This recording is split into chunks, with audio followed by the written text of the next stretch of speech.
ലോക്സഭാ തിരഞ്ഞെടുപ്പിൽ മുസ്ലിം ലീഗിന് അധിക സീറ്റ് ആവശ്യപ്പെടാനുള്ള അർഹതയുണ്ടെന്നും ആവശ്യം ഉന്നയിച്ചിട്ടുണ്ടെന്നും കുഞ്ഞാലിക്കുട്ടി മലപ്പുറത്ത് മാധ്യമപ്രവർത്തകരോട് സംസാരിക്കുകയായിരുന്നു കുഞ്ഞാലിക്കുട്ടി.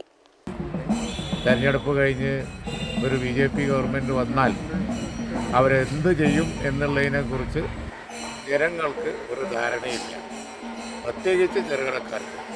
ഇതുവരെയുള്ള സ്ഥിതിഗതികൾ വെച്ച് നോക്കിയാൽ വൻകിടക്കാർക്ക് മാത്രം ഗുണമുണ്ട്. ചെറുകിടക്കാരെ സംബന്ധിച്ചിടത്തോളം കൃഷിക്കാരാവട്ടെ, തൊഴിലാളികളാവട്ടെ, അല്ലെങ്കിൽ ചെറുകിട വ്യവസായങ്ങളാവട്ടെ, നോട്ട് നിരോധനവും കോവിഡും കഴിഞ്ഞിട്ട് എല്ലാം അസ്തമിച്ചു പോയതാണ്.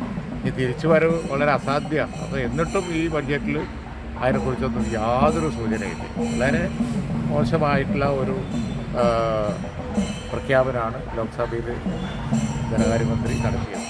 ഈ ഒരു പ്രതിപക്ഷം അടിയന്തര പ്രമേയത്തിന് നൽകിയ നോട്ടീസ് ഇപ്പോൾ അനുമതി നൽകിയിട്ടില്ല. അപ്പോൾ പ്രതിപക്ഷം വേണം സഭ നടക്കുകയാണ്.